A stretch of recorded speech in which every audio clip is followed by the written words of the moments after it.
오늘 본문은요, 짧지만 세 개의 단락으로 나누어져 있는 것처럼 보이죠. 개역 개정판에는 한 덩어리로 되어 있지만 우리가 보고 있는 이 세 번역에서는 세 개의 덩어리로 구분짓고 있다는 것을 우리가 볼 수 있습니다. 물론 내용상 조금 다른 이야기를 하는 것처럼 보여요. 전혀 연결점이 없는 것처럼 보이지만 사실상은 하나의 이야기를 하고 있습니다. 무슨 얘기일까요?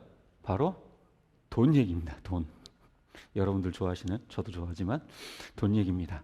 먼저 한번 19절에서 21절을 먼저 살펴볼게요. 19절에서 21절을 살펴보면요, 땅은 좀 먹고 녹슬고 도둑들이 훔쳐가지만 하늘은 좀 먹지도 않고 녹슬지도 않고 도둑들이 훔쳐갈 수도 없다. 그러니까 너희들의 보물을 땅이 아닌 하늘에 쌓아라. 너희들의 보물이 있는 곳에 너희 마음이 있다. 이렇게 얘기를 하고 있죠. 이 말이 무슨 말이냐? 보물이 있는 곳에 마음이 있는 법이다. 너희들이 하늘의 보물을 쌓아야 하늘의 마음을 두고 살 수 있다. 그러면 하늘의 보물을 쌓으려면 어떻게 해야 하느냐? 헌금해라. 교회에 헌금을 해야 돈이 하늘에 쌓인다. 그러니까 이 땅의 것을 추구하지 말고 이 땅을 위하여서 재물을 쌓지 말고 돈을 다 교회로 갖고 와서 재물도 다 팔고 부동산도 다 팔고 집도 다 팔고 차도 다 팔고 그래서 돈을 교회로 갖고 와라. 아나니아와 삽비라가 전 재산을 팔아가지고 교회에다가 갖다 줘야 되는데 그 중에서 얼마를 꿍쳐놨다가 결국에 저주받아서 죽었다. 너네들 저주받지 않으려면 다 갖고 와라. 이런 이야기가 당연히 아니에요. 그런데요, 이단이나 사이비들은요, 이 본문을 이런 식으로 해석을 해서 결과적으로 사람들로부터 돈을 뜯어내죠.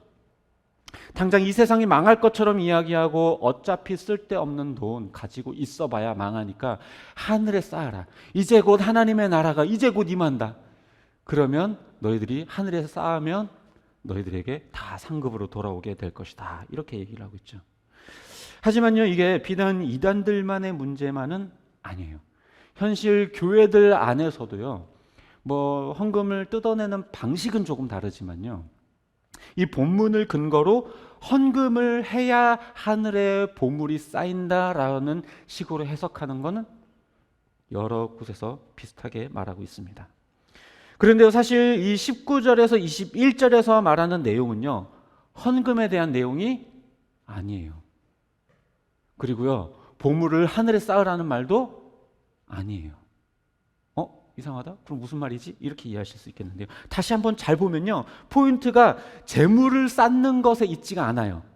19절과 20절 한번 다시 보시면요, 예수님께서 설명하실 때에 하늘의 보물을 쌓아라, 땅의 보물을 쌓아라, 여기보다 더 많이 설명하고 있는 게 뭐냐면 하늘과 땅의 속성의 차이에 대해서 이야기하고 있어요. 하늘은 어떻고 땅은 어떻다. 땅은 좀도 먹고 녹도 쓸고 도둑도 와서 훔쳐갈 수 있는 곳이지만 하늘은 어떤 곳이다? 좀이 쓰는 것도 없고 녹이 쓰는 것도 없고 도둑이 와서 훔쳐가는 것도 없다라고 하는 이 하늘과 땅의 속성의 차이에 대해서 이야기를 하고 있는 거예요. 그럼 왜 보물을 쌓으라는 말을 했을까? 이거는요, 21절에 힌트가 있어요. 21절에 뭐라고 이야기를 하냐면 너의 보물이 있는 곳에 너의 마음이 있다. 여기서 말하는 보물이 뭘까요? 보물. 돈? 돈이죠. 돈으로 생각하죠. 근데 이거는요, 반은 맞고 반은 틀려요. 반은 맞고 반은 틀려요. 땅에 쌓는 보물은 당연히 돈 같은 재물이겠죠. 그러면 하늘에 쌓는 보물은 뭘까요? 하늘에 돈이 쌓여요?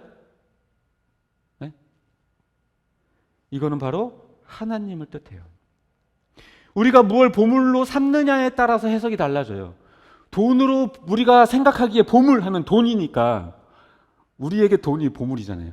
보물과 같이 되게 중요한 거잖아요, 돈이. 그렇게 생각을 하니까 하늘에도 돈을 쌓을 수 있다라고 우리가 착각하는 것이지 하늘에는 돈이 쌓일 수가 없어요. 거룩하신 하나님에게 계신 그 하늘나라에 어떻게 썩어질 돈이, 그런 재물이, 이 세상의 것들이 어떻게 하늘에 쌓일 수가 있겠어요? 하늘에 쌓일 수가 없죠.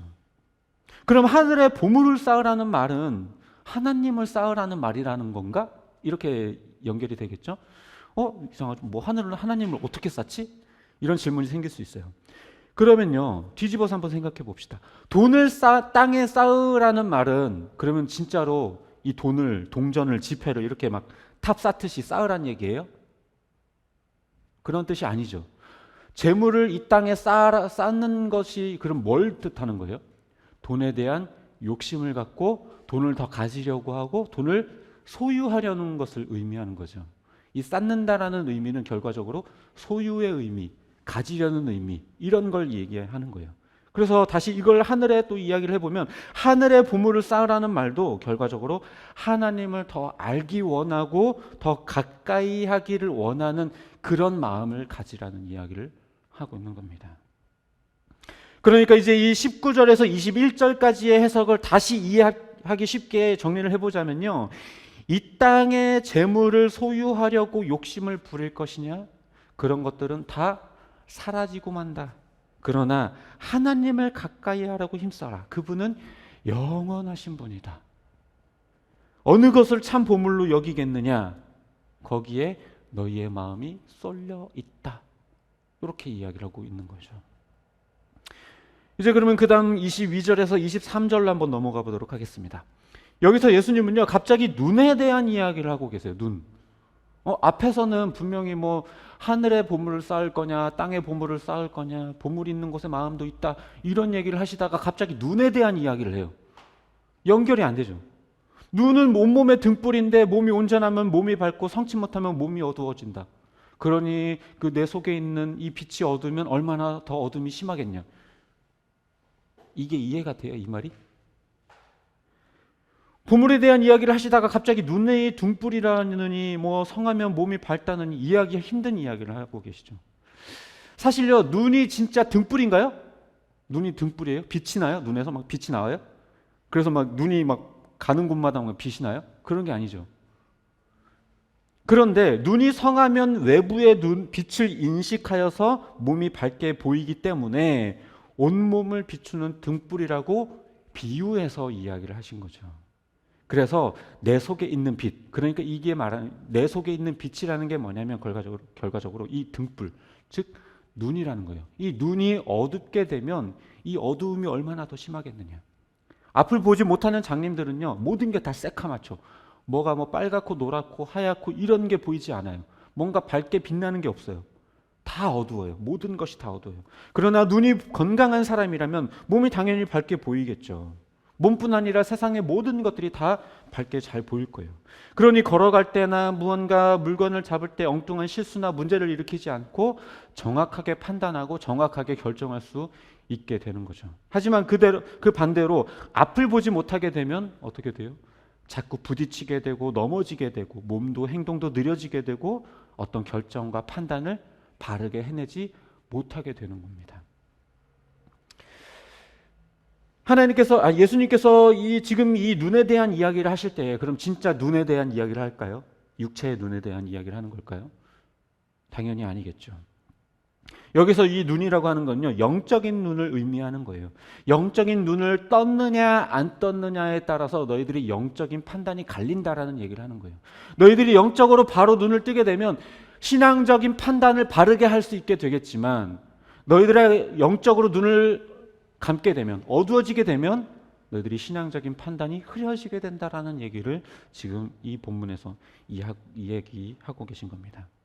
그래서 이걸 앞부분과 연결시키면요, 결과적으로 하늘과 땅 중에 어디에 마음을 두는 게 영적으로 바른 판단이겠느냐, 마음을 빼앗기면 결과적으로 판단도 흐려지게 되어 있다, 이런 이야기를 하고 있는 거예요. 그런데요, 이 22절에서 23절은요, 또 결과적으로 이 본문 뒷부분 24절과도 연결이 돼요. 이제 이 마지막 24절입니다. 24절에서는요, 이제 결론과 또 같은 이야기를 예수님께서 들려주고 계세요. 두 주인을 섬길 수 없다. 하나님 아니면 재물, 둘 중에 하나를 택해라. 하나는 중히 여기거나 하나는 경히 여기고, 하나는 사랑하거나 하나는 미워해야 된다. 그럼 여기에 하나는 중히 여기고 하나는 뭐 업신여기라는 말은 둘 다 택하긴 택하되 하나 뭐 경중을 따지라는 얘기일까요? 그런 말이 절대로 아니에요. 둘 중에 하나를 택하라는 말이에요. 그러니까 이 눈에 대한 이야기와 연결시켜 보면요, 결과적으로 영적으로 장님이 되지 말고 영적으로 눈을 뜨고 바르게 판단해서 하나님과 재물 사이에 신앙적인 선택을 바르게 해라 라고 하는 이야기가 되는 겁니다. 판단 하나에 의해서 내가 섬기는 주인이 바뀌게 되는 거예요. 돈과 하나님. 여러분은 뭘 선택하시겠습니까? 솔직하게. 성경은 분명하게 말해요. 단 한 번도 애매하게 말하지 않았어요. 돈을 사랑하는 것이 모든 악의 근본이다. 재물과 하나님을 경하여 섬길 수 없다. 둘 중에 하나를 택해라. 너희가 보물처럼 여기는 것에 너희들의 마음이 있다. 너희들이 돈을 보물로 여긴다면 너희들의 마음은 거기에 쏠리게 될 것이고 너희들의 판단은 흐려지게 될 것이고 너희들은 그것을 택하게 될 것이다. 그러나 너희들의 마음을, 너희들이 보물을 하나님으로 여긴다면 너희들의 마음이 하나님께 향하게 될 것이고 결과적으로 너희들은 하나님을 선택하게 될 것이다 라는 이야기를 오늘 본문이 이야기하고 있는 겁니다. 하지만요, 오늘 본문이 말하는 건요, 단지 돈만 이야기하는 건 아니에요. 하나님을 제외한, 하나님보다 더 사랑하는, 하나님 대신 선택하게 되는 모든 것들을 의미하는 겁니다. 하나님 외에 내 마음에 더 두었던 것들, 내 마음이 하나님이 아닌 다른 것에 끌렸다면요, 영적으로 바른 판단을 하지 못하게 되고 결과적으로 그게 내가 섬기는 주인이 되어버리고 있다라는 겁니다. 예배와 돈, 예배와 출세, 예배와 중요한 시험, 이런 게 여러분들 앞에 닥쳤다면 여러분들은 무엇을 선택하시겠습니까? 물론 하나님을 섬기는 것을 이 예배라고 하는 이 하나의 형태에 가두어서 이야기할 수는 없겠지만, 꼭 주일 예배에 참석해야 하나님을 잘 섬기는 거라 말할 수는 없겠지만, 과연 우리는 뭘 선택할까요? 주저없이 고민해보지도 않고 예배를 택할까요? 아니면 조금이라도 망설일까요? 만약에 여러분들에게요, 내가 지금 1억을 줄 테니까, 이게 가능한 일이라고 한다면 1억을 줄 테니까 오늘 예배에 한 번만 빠져라, 이런다면 여러분들 어떻게 하시겠어요? 내가 너희들 승진시켜 줄 테니까, 출세시켜 줄 테니까, 로또 맞게 해줄 테니까, 토익 만점 맞게 해줄 테니까 이번 주 한 주만 빠져라.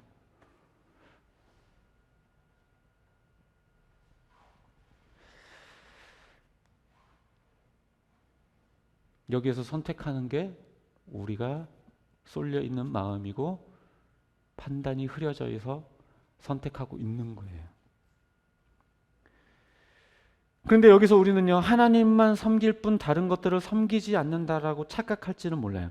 좋아는 하고 갖고 싶어는 하지만 그렇다고 해서 하나님보다 더 사랑하는 건 아니에요 라고 내 마음속에서는 그렇게 생각하고 있을지 몰라요. 진짜 그럴까요?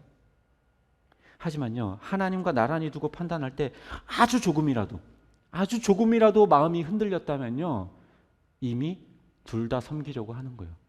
두 주인을 섬기려고 하고 있는 겁니다. 말씀을 정리하도록 하겠습니다. 오늘 말씀을 요약하면요, 단어로 요약해보면 마음, 결정, 섬김에 대한 이야기예요. 우리들의 마음을 이 땅에 빼앗기면 잘못된 결정, 잘못된 판단을 하게 되어져 있고, 그렇게 되면 그 판단으로 인해서 내가 섬기게 되는 주인이 뒤바뀌어 버릴 수밖에 없다는 이야기를 하는 겁니다. 하나님 외에 내 마음을 빼앗기고 판단력을 흐리게 만드는 것, 그것이 있다면 우리는 이미 두 주인을 섬기고 있는 것이고, 그렇다면 우리는 우상 숭배를 하고 있는 거예요.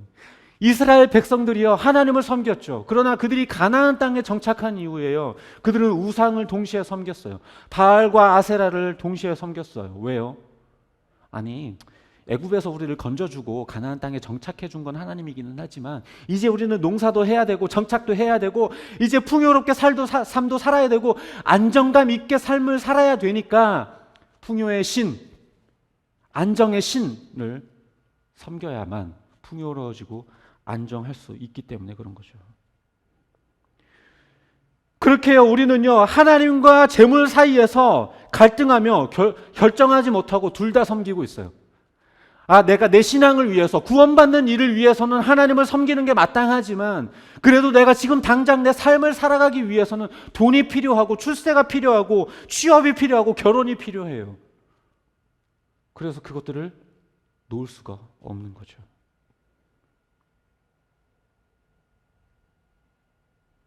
결과적으로 우리는요, 그렇게 두 주인을 섬기고 있으면서 하나님을 잘 섬기고 있는 것처럼 이야기를 해요. 네, 하나님도 섬기기는 섬기죠. 문제는 둘 다 섬긴다는 게 문제인 거예요. 그러나 성경은 분명하게 이야기를 해요. 두 주인을 함께 섬길 수 없다. 두 주인을 섬기려는 마음을 갖는다라는 것은 결과적으로 이미 재물을 섬기고 있다는 말이에요. 하나님을 섬기고 있지 않다는 거예요. 하나님을 바르게 섬기지 않고 있다라는 이야기를 하고 있는 거예요. 물론요, 무언가를 소유할 수 있지만요, 소유하는 게 죄는 아니지만요, 그것들의 마음을 빼앗기면 안 돼요. 그럼 하나님, 내가 마음을 빼앗겼다라는 건 어느 정도를 말하는 걸까? 제가 확실하게 말씀드릴게요. 하나님께서 이제 그거 내려놔라 라고 이야기할 때 아무런 거리낌 없이, 아쉬움 없이 손 탁탁 털고 내려놓을 수 있으면 마음 빼앗기지 않은 거예요.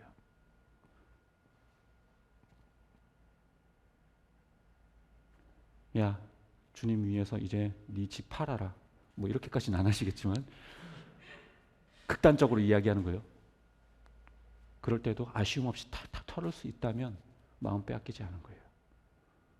야, 네 아이패드 갖고 와봐.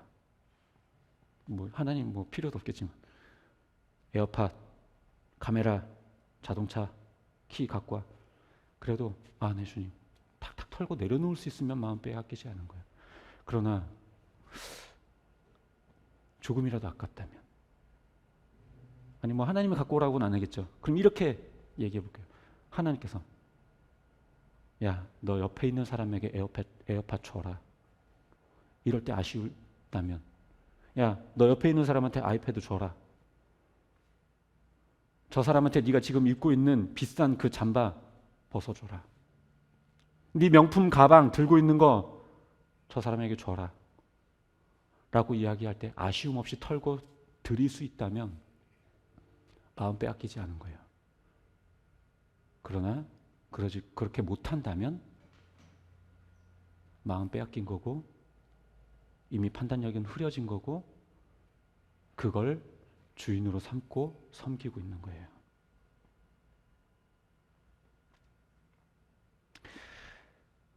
저희 집 애들도요, 집에 이제 레고가 몇 개 있어요. 레고를 막 조립을 해요.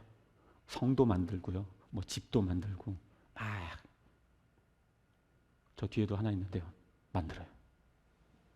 자, 근데요, 이게 너무 널브러져 있고 막 집안 곳곳에 뭐 너무 자리를 차지하고 있으니까 자, 이제 부셔서 다시 이제 상자에 넣어서 정리해 죽으려고 해요. 절대로 안 된다고요. 목숨 걸어요. 왜요? 마음이 빼앗겨 버렸으니까. 그게 뭐라고? 그 레고 그거 하나 뭐라고? 그걸 못 부셔요. 우리가 하나님 나라에 가게 되면요, 우리가 끌고 다니는 자동차, 우리가 살던 집, 우리가 갖고 있던 아이패드, 그게 뭐라고? 그게 뭐라고? 네? 그걸 못 내려놔요. 이 땅에 열심히 쌓아두었던 내 명예, 자존심, 재산, 관계, 사회적 위치가 있기 때문에 그걸 내려놓으라고 할 때 못 내려놓는 거예요. 그까짓 게 뭐라고? 어차피 천국 가서 보면 아무것도 아닌 쓰레기에 불과한데 못 내려놓는 거예요. 아까워요. 그 한 줌 흙 받아도 아무것도 아닌데도 거기에 마음을 완전히 빼앗겨버려서 영적으로 판단이 흐려지고 그것들의 지배를 받아버리고 있는 거예요. 지금 여러분들의 마음을 빼앗고 여러분들의 판단력을 흐리게 만드는 것은 무엇입니까? 여러분 삶의 주인이 되어서 여러분을 지배하고 그것이 없으면 안 될 것 같은 마음이 들게 하는 것, 그게 뭔가요? 그게 여러분들의 주인이고 여러분들이 거기에 마음을 빼앗기고 있는 거예요. 그게 여러분들의 우상인 거예요. 돈을 내려놓지 못하면, 돈의 마음을 빼앗겨버리면요, 모든 사고방식이 다 돈을 중심으로 결정되어 버려요. 세상에 벌어지는 수많은 범죄들이 왜 그래요? 돈 때문에.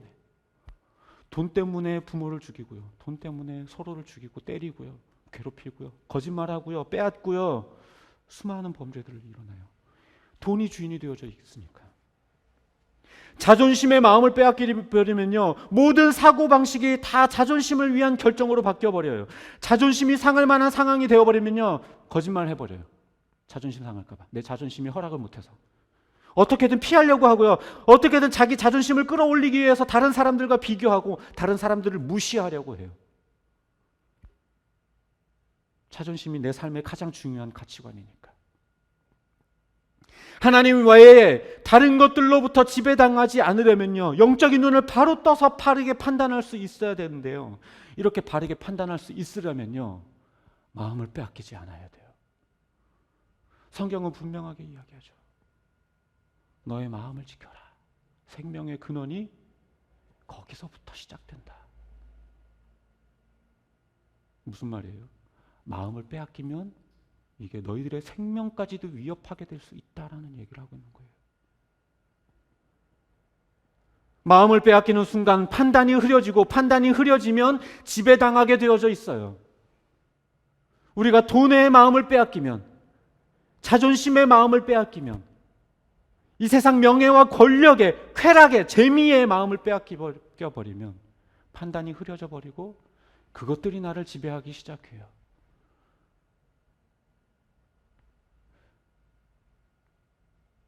여러분들의 삶 가운데, 저와 여러분들의 삶 가운데 우리를 지배하고 있는 것들이 뭔가요? 저는 지금 여러분들에게 그런 재물들은 여러분들을 괴롭히는 거니까 다 팔아서 없애버려라, 이런 얘기를 하는 건 아니에요. 소유가 죄는 아니에요. 그러나 마음을 빼앗기는 게 죄예요. 언제든지 하나님이 자, 이제 됐으니까 내려놔라 할 때, 내 주님, 내게 만족되시는 분은 오직 주님입니다 하고 바르게 내려놓을 수 있는 것, 그게 정말 주님을 섬기는 모습입니다. 바라기는 이 땅의 보물들의 마음 빼앗기지 않고 영적으로 바로 눈을 떠서 바르게 판단하고 오직 하나님만 섬기는 저와 여러분 되시기를 주님의 이름으로 축복합니다.